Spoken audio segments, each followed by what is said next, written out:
Welcome to Smart in the City, the Babel podcast where we bring together top actors in the smart city arena, sparking dialogues and interactions around the stakeholders and themes most prevalent for today's citizens and tomorrow's generations. I am your host, Tamlin Shimizu, and I hope you will enjoy this episode and gain knowledge and connections to accelerate the change for a better urban life. Smart in the City is brought to you by Babel Smart Cities. We enable processes from research and strategy development to co-creation and implementation. To learn more about us, please visit the Babel platform at babel-smartcities.eu. So we are sitting in the wonderful city of Rotterdam right now for this edition of the Urban Future Conference. I am once again for the third year in a row. I'm glad to be a media partner of this wonderful event and getting the chance to talk to so many of the amazing speakers. So also a big thank you to Urban Future for allowing this to happen. And the topic today is near and dear to my heart, but at the same time, let's say I think everyone has a bit of a love-hate relationship with it. If you can guess what it is, yes, indeed, it is innovative procurement. So with me today, I actually just came from your session that you had together with Alex, our CEO, around procurement. So I already got a little bit of your insights from it, but I'm really excited to dig in a bit more. So with me today is Valentina Schippers, coordinator of Urban Agenda Partnership on Innovative and Responsible Public Procurement at the City of Haarlem, Netherlands, as well as the chair of Working Group Eurocities in Public Procurement. Welcome, Valentina. Thank you very much, Tamlin. It's an honor to be together with you. Yeah, always lovely to speak to you in general, but the first time we get to do it on the podcast. So I'm really excited to use this forum to get all of your knowledge out. Let's say, so we do like to start off the podcast with a little bit of a teaser to get warmed up. It's actually quite cold in this room. We're both like huddled up a little bit. It's a cold one. I'm not sure why. So to get warmed up and in the spirit of things, I have a little teaser question for you. That question is, imagine that the city is like your favorite dish to cook. If public procurement were an ingredient, which ingredient would it be? I really like sweets, so I would choose a wonderful cake with fruits. Mm-hmm. I would say procurement I would describe as a flower of this cake because it keeps all ingredients together and it makes the cake taste very, very good, which is the main goal of the cake, to be tasty. Yeah, that's an interesting one. I really didn't know which direction you were going to go with this question, but you answered it perfectly because procurement is really, you can't have all the ingredients come together without the flour, basically. So good answer. More creative than I anticipated. So good. Before we dig into the content and the topic more, I really want to give the audience a bit of insight into who you are as a person. I think you're a lovely person. We've had many conversations and your background is also quite interesting. Please tell the listeners on who you are. Where did you come from? How did you come into this role in procurement in Haarlem? I'm working already more than 20 years at the public authority, and I did different things from different perspectives. And I see how important strategic public procurement is because it can help cities and regions and member states and other public authorities to address different challenges they're dealing with, such as social, environmental, economic, and so on. Yeah, very good. Tell me a little bit more about your background. Like, where are you originally from? What topics did you study? How did you get into it all? Yes. I was born in Minsk and I studied in Germany. And now I live more than 20 years in the Netherlands. And all these experiences with the different languages, different cultures, different backgrounds help me to see not only what is outside, but also what is the meaning what it's inside, what makes it very special that you cannot see from first sight. Yeah, absolutely. I want to learn a little bit more about your current work as the coordinator of the Urban Agenda Partnership on Innovative and Responsible Public Procurement. It's a mouthful to say. That's the only time I'll say it the full way through now again. But with the Urban Agenda, what is your role? What is the goals of the Urban Agenda? What are you doing with that whole program? Yes, thank you for this interesting question. This Urban Agenda Partnership is an initiative of European Commission, and it's a network of cities, regions, member states, expert organizations, Commission, and all the partners, all the members are very eager to share information and knowledge, to do advocacy together, and we are all very passionate about using public procurement as a strategic tool. Yeah, absolutely. And so what does it look like, I guess, day to day with the Urban Agenda Partnership? What are the projects that you're driving? What is the main goals and ambitions that you're driving on a continual basis? Yes, we are working with an action plan, and just to tell you about a few actions we are working on currently. One of them is position paper that finalized just a few weeks ago, and there will be elections, EU elections this year, and it's very important that the public procurement as a strategic tool still stays in the focus of Commission also in the next period, because it's an important vehicle for all public authorities. It's a flower in the cake. It's really important. Another action is capacity building on how to achieve EU Green Deal goals, and for example, how recover economy using procurement and innovation. Yeah. Very good. Yeah, really interesting stuff. To dive a bit more into procurement, because I know you've worked on the topic for some time now. To start us off, I want to ask, what is the one thing that people just get wrong about procurement? Unfortunately, it's not only one thing. two things. One of the biggest things. Yeah. Yeah. The main thing I hear about procurement, that it's stuff of something from administrative department. It's boring, complicated, and so on and so on. But I'm not totally agree with that. So what, you don't agree that it's complicated? The one of the actions of Urban Agenda Partnership is to showcase how you can make the process of procurement from the complex to more feasible. And we developed an e-learning module. And one of the parts of the e-learning model is about a legal framework of procurement of innovation. And the complex and long processes are described in the form of infographic. So it's very accessible, very easy to use. And it takes this fear away that it shouldn't be complicated or difficult or heavy. Yeah, very good. I think simplifying these historically, I guess, complex topics is one of the most important things I think we can do when we work with cities. As cities, we need to really think, how can we simplify this? And I think that's a really good example of that. So I want to also get a little bit more into if you can explain how public procurement can be strategically utilized to address maybe social challenges. Do you have any examples there? Yes.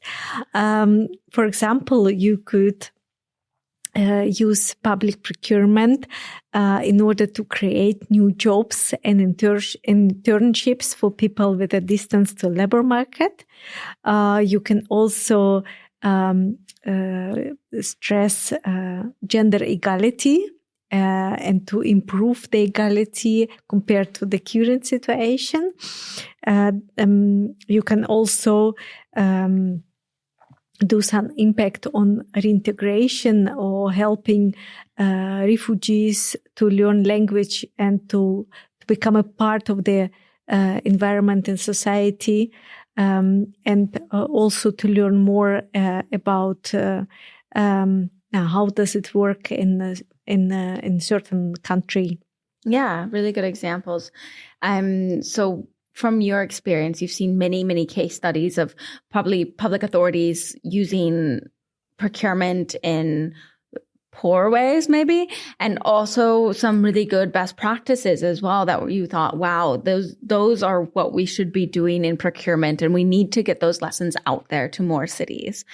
So I'm wondering, from your experience, what are the most effective strategies public authorities are using, you think, that you've seen in your personal experience? I would like to mention social return on investment. It's I will explain it very shortly. So it means that public authority saying that 5% of the total procurement amount, the winning company should use to create new jobs and internships for refugees or people who are unemployed. And we see this it costs time to introduce this strategy in the public authority, but if it works, you can really make impact with this strategy. And what about in relation to sustainability? How are you seeing cities really, I guess, breaking down those barriers, really achieving a lot with procurement in terms of sustainability goals? Yes, if you formulate your procurement need as a challenge instead of asking for, let's say, lamps, and preferably from a certain supplier. You can also ask, we need lights in our buildings, and you still can get offer from the supplier of the lamps, but maybe there will be some other more sustainable solutions, for example, leasing of lamps, or create more light in the buildings through some investigations or some maintenance that will allow you to use less lamps, or maybe there will be even very interesting innovative solution that could help you to have enough lights in the building.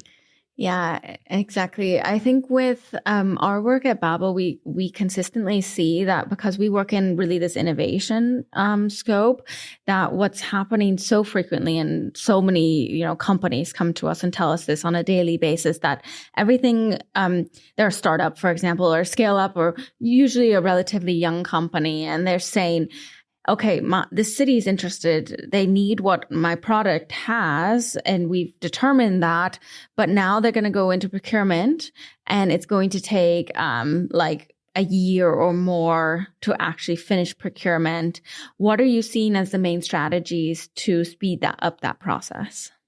For the smaller companies, yeah. Yes, they're struggling a lot.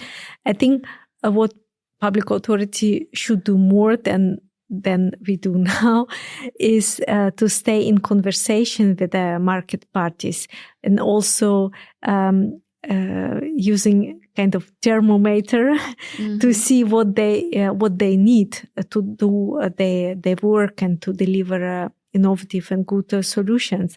One of them could be, for example, to not over ask in their public procurement procedures because the big companies, they have their own staff and sometimes even departments who are doing nothing else than writing tenders of procurement documents.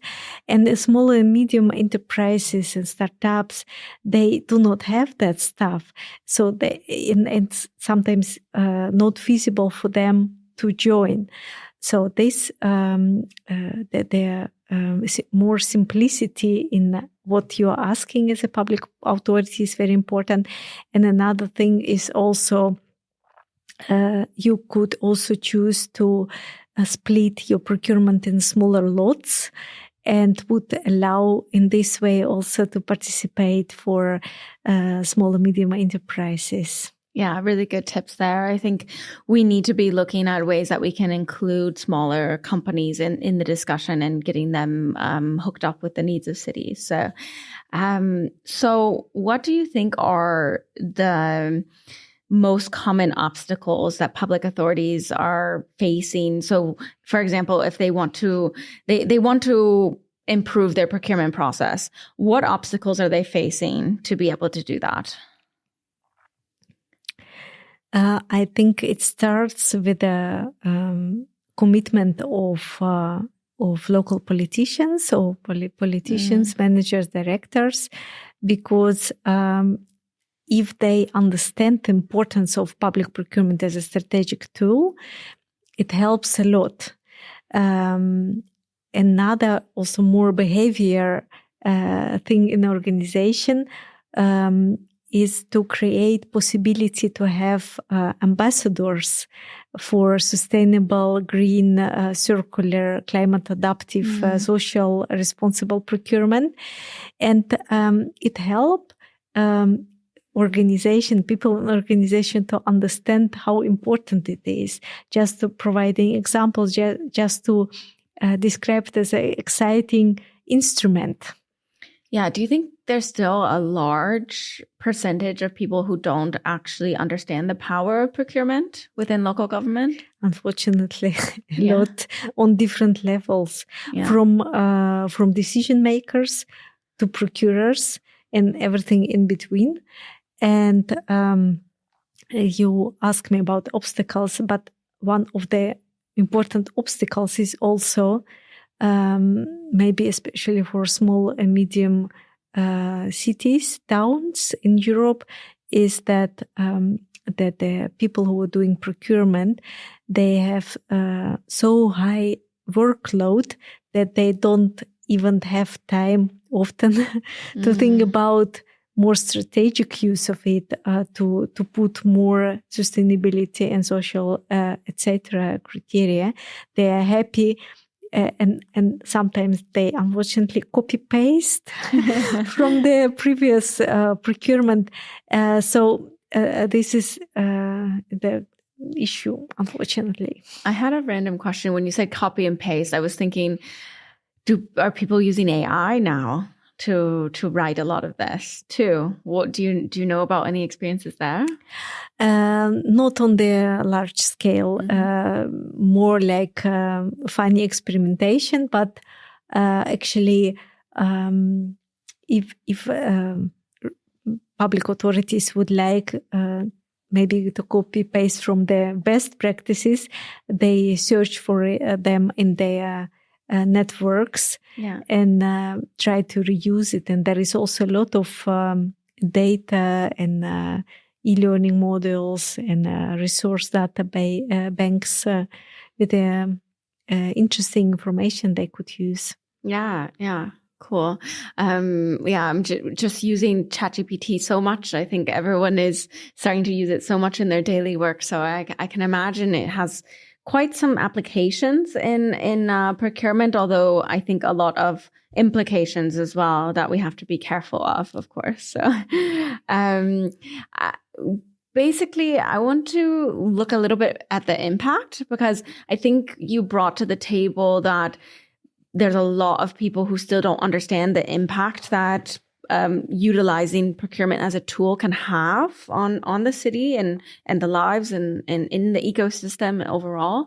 So I'm wondering if you can Yeah, if I can ask you, what do you think is really the impact? How do we measure the impact? How can we prove the impact of this?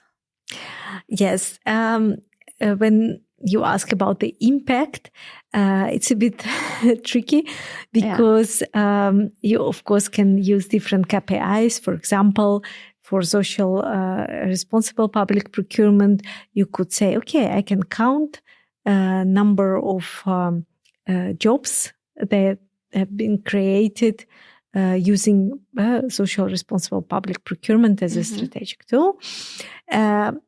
It would be true. And then you could also say, okay, percentage of people who return to the working process, even after internship or this job. But what you do not measure is the happiness of the people. People, when you make a difference by creating jobs, happiness of children who see that their parents are not worried anymore about how to buy, how to pay bills, how to pay most important things for them. The happiness of the people who are instead of sitting at home, disabled people, they can participate and they have colleagues, they have nice conversation, they have fun in front of coffee machine while talking about how was the last weekend. So I think when we are talking about impact, we are talking about these numbers and percentages, but I would highly encourage people also to think about happiness, which is also important impact for people. Yeah, of course, the quantitative with the qualitative, I think, is very important. What about sustainability? Can we calculate the sustainable impact, the CO2 reduced? How can we calculate really the impact on our environment? Regarding the measurement, it's there are a lot of tools and methods how to calculate it. From other side, it's only one insight. You can also look at other aspects and also other measurements, because carbon emission, for example, carbon is only one of the better gases, and there are a lot of more like methane and so on. And why to not count or measure it as well?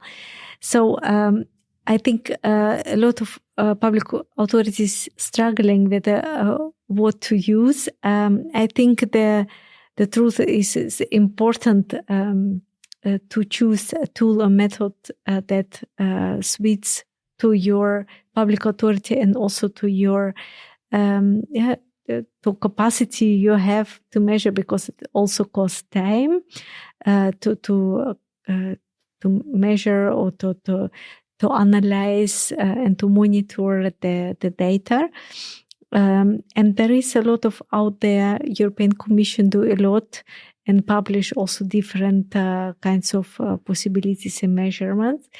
And I hope that will be more uniform also in the future, because nowadays some authorities do not measure this at all, and some of them are very advanced. Yeah, it's difficult to compare, or they use different methodics or different tools. Yeah, I'm just thinking that it would be a really useful tool for getting buy-in from politicians, from other people that maybe are a little bit more skeptical of really spending the time and energy to look at it and to use it as a strategical tool, that if you see the numbers and you show the impact, then it could really get buy-in from the people you need to get buy-in and also educate more. So I just, that's why I really wanted to ask about, how can we really show the impact, right? Yes. Facts are good, of course.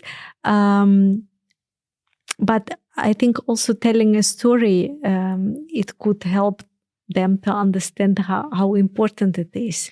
And the stories, there are a lot of. And if you hear the story, you feel that it has an angle also with your own life and with your own story, then you probably will feel more connected to it. Do you have one story that really, you've already told a couple, I know, but I don't know if you have another story that really hits home or like really close to your heart that you think a lot of people might relate to? Yes, I have a story that I would like to share. I know this person, and he was studying, and during his study, he became ill. He didn't felt well, and he even had to go to the hospital. And they discovered he had a very chronic disease, and he couldn't finish his study anymore. So he was at home.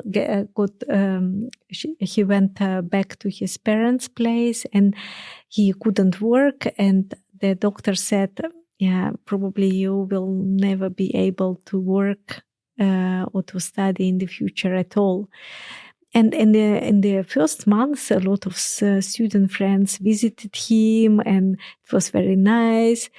But after the time flew away, after a year, nobody called, nobody came.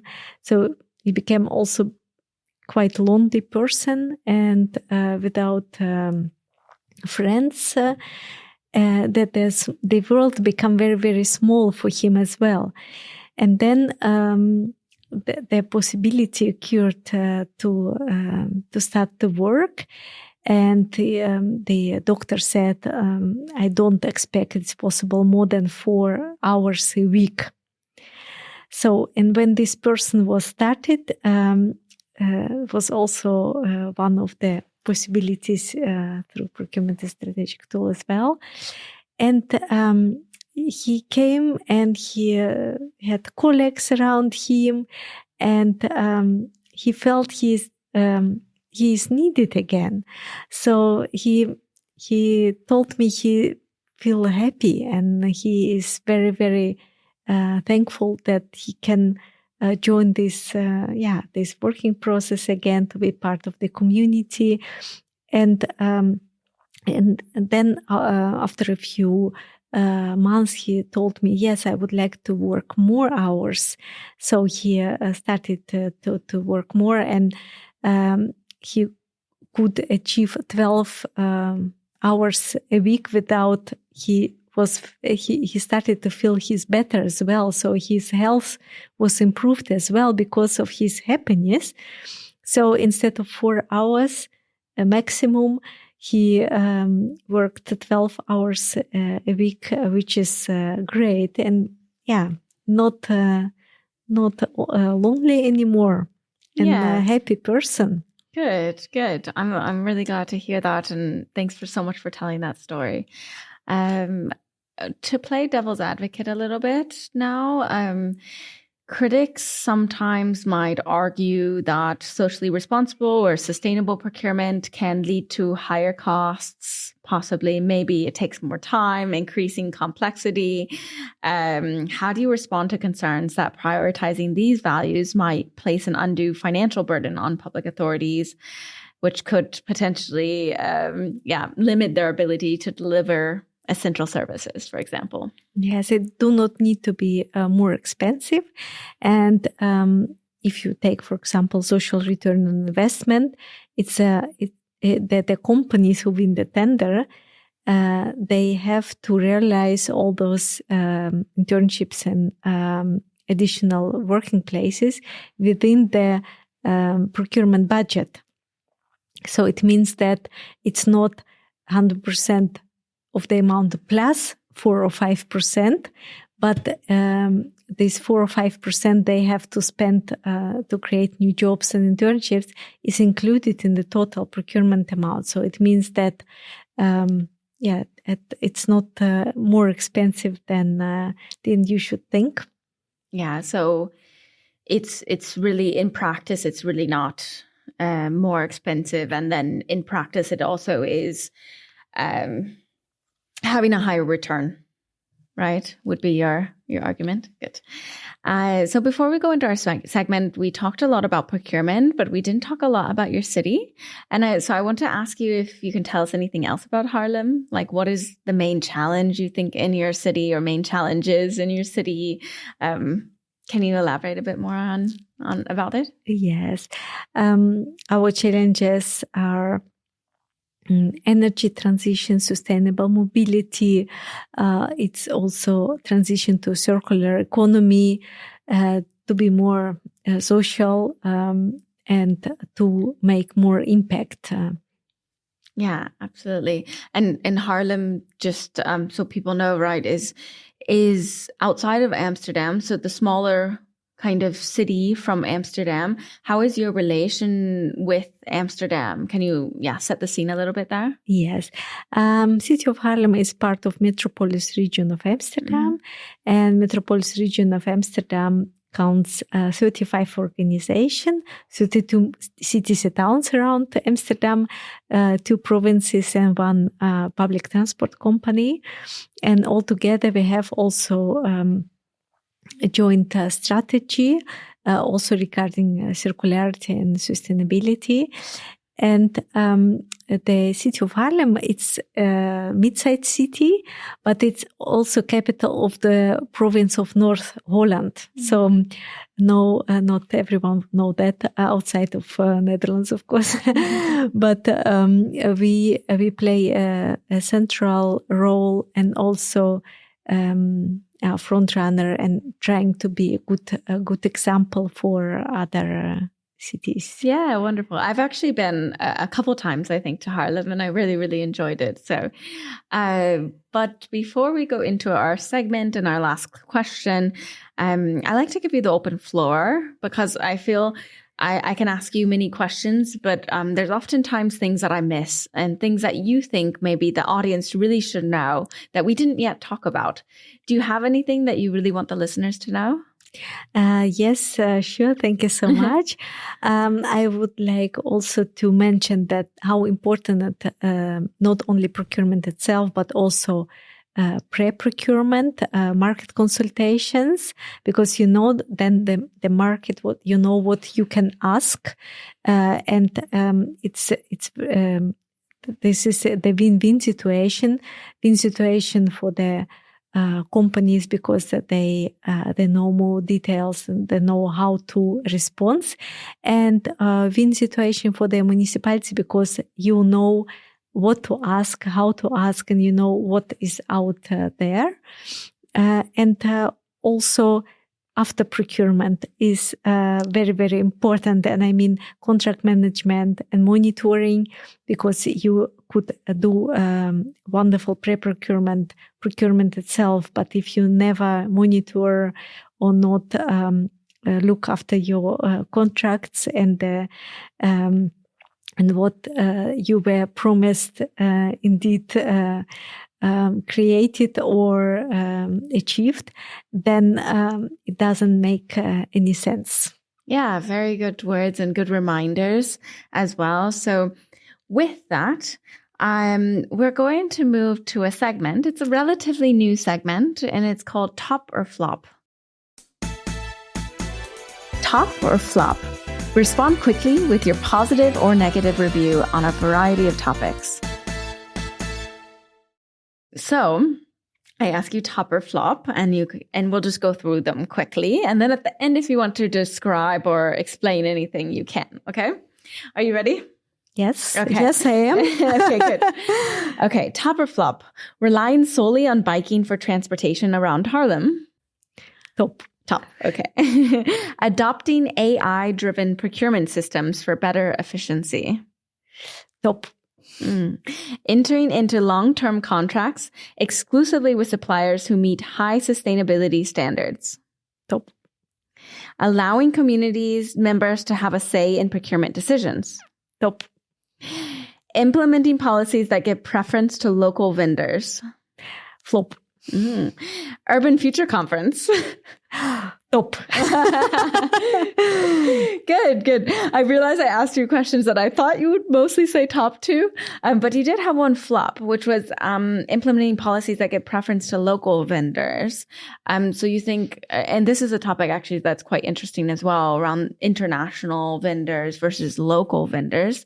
How do you think that authorities should handle this topic? Yeah, conform the procurement law, it's not allowed to do discrimination. And if you just say in your procurement documents that you would like to have local, it's not allowed actually. So of course, it's important to boost local economy and to provide possibilities to local companies to grow and to achieve more. But there are also within the procurement law enough possibilities to do that. Not with a focus on local, but small and medium enterprises could be stimulated, as I mentioned earlier, by splitting of the procurement in the smaller lots. You could also gain extra points for less transportation or quicker service that could be delivered by small medium enterprises or local small and medium enterprises. Yeah, very good. And of course, Urban Future Conference is a top. Yes, I agree with you. Yeah, it's one of my favorites. So now we get to our final question, and it is the question we ask every single guest. And it is, to you, what is a smart city? Smart city is a clever and smart way of using of your resources, of your opportunities and possibilities. Very good and very concise. I love it. So thank you so much, Valentina, for coming on. It's been a pleasure to speak to you. I really, really appreciate your time and your expertise on the topic. So thank you so much. Thank you very much, Emily. It was a pleasure to be here today. Yeah, absolutely. Thank you for listening. Yeah, absolutely. Yeah. And thanks also, again, I said we love Urban Future. Thanks to Urban Future. And yeah, thanks for listening to all of our listeners. Don't forget, you can always create a free account on babel-smartcities.eu. You can find out more about smart city projects, solutions, implementations, and more. So thank you very much. Thank you all for listening. I'll see you at the next stop on the journey to a better urban life.